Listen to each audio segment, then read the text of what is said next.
गरुडगमन तव चरणकमलमिह मनसि लसतु मम नित्यम् गरुडगमन तव चरणकमलमिह मनसि लसतु मम नित्यम्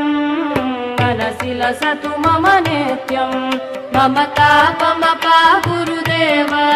मम पापमपा गुरुदेव मम तापमपा गुरुदेव